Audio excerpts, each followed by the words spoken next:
नमस्कार, मेरा नाम डॉक्टर रजत गुप्ता है और मैं एक बोन कैंसर स्पेशलिस्ट हूँ। आज हम एक ऐसे टॉपिक पर बात करेंगे जो अक्सर लोगों के मन में कन्फ्यूजन पैदा करती है और वो है पैथोलॉजिकल फ्रैक्चर।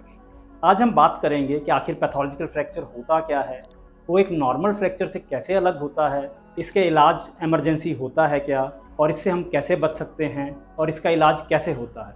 तो चलिए आज का वीडियो शुरू करते हैं।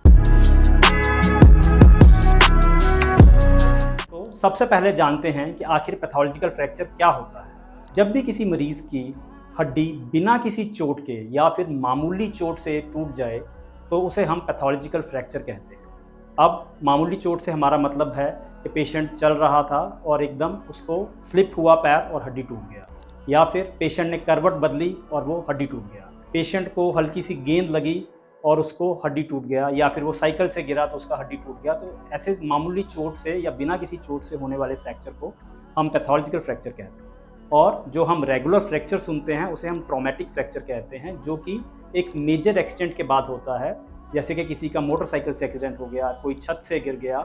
ऐसे में हड्डी पे जो फोर्स लगती है वो हड्डी से ज़्यादा स्ट्रांग होती है और वो टूट जाती है। और पैथोलॉजिकल फ्रैक्चर में वो हड्डी अंदर से कमज़ोर हो चुकी होती है किसी ना किसी बीमारी को लेके, और अगर वो हड्डी के ट्यूमर या हड्डी के कैंसर के कारण है तो वो ट्यूमर या वो कैंसर हड्डी के अंदर को स्ट्रक्चर को तोड़ देता है, उसे कमज़ोर बना देता है, जिस कारण वो बिना किसी चोट के या मामूली चोट से ही टूट जाती है। तो अब बात करते हैं कि क्या पैथोलॉजिकल फ्रैक्चर का इलाज भी उतना ही इमरजेंसी होता है जितना एक रेगुलर फ्रैक्चर का। तो इसका जवाब है नहीं। पैथोलॉजिकल फ्रैक्चर में हमें पहले ये जानना होता है कि आखिर वो हड्डी क्यों टूटी, उसका रूट कॉज क्या था, उसके पेशेंट के अंदर कौन सी रसौली थी या कौन सा कैंसर है, जिसके लिए हमें पेशेंट के एक्सरेज करवाने होते हैं, MRI करवाना होता है, और हो सकता है पेशेंट का बायोप्सी भी करना पड़े, जिससे हमें ये पता चलता है कि उसे कौन सा कैंसर है।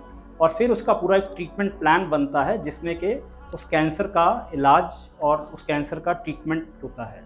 तो पैथोलॉजिकल फ्रैक्चर में it is not just about fixing the fracture, it is about treating the root cause. अब बात उठती है कि पैथोलॉजिकल फ्रैक्चर से हम कैसे बच सकते हैं। तो इसके लिए जब भी किसी भी कैंसर पेशेंट को बोन पेन होता है तो हो सकता है कि ये बोन पेन उसके बोन मेटास्टेसिस की वजह से हो और वो हड्डी को अंदर से कमज़ोर कर रहा हो। इसके अलावा किसी का पेशेंट का बोन पेन अगर है जो कि समय के साथ बढ़ रहा है तो हो सकता है कि वो एक ट्यूमर या एक बोन कैंसर के कारण हो और वो हड्डी को कमज़ोर कर रहा हो। तो ऐसे में हमें एक स्कैन्स करवाने हैं, एक डॉक्टर से मिलना है, और अगर वो हड्डी कमज़ोर हो चुकी है तो हमें उस पर वज़न नहीं डालना है, हमें वॉकर का इस्तेमाल करना है ताकि हम पैथोलॉजिकल फ्रैक्चर होने से बच जाएं। अब बात उठती है कि अगर पैथोलॉजिकल फ्रैक्चर हो जाए तो उसके बाद उसका इलाज कैसे होता है।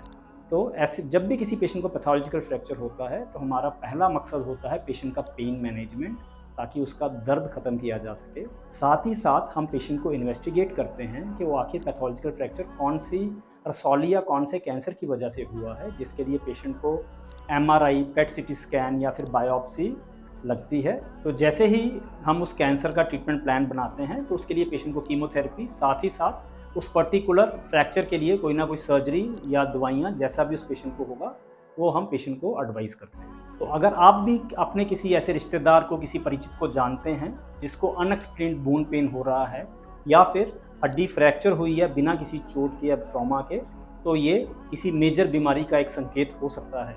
तो आप इसको इग्नोर मत कीजिए। अगर ये वीडियो आपको अच्छा लगा तो आप इसको प्लीज़ शेयर ज़रूर कीजिए ताकि पैथोलॉजिकल फ्रैक्चर से जुड़ी इतनी इंपॉर्टेंट इन्फॉर्मेशन ज़्यादा से ज़्यादा लोगों तक पहुँच पाए।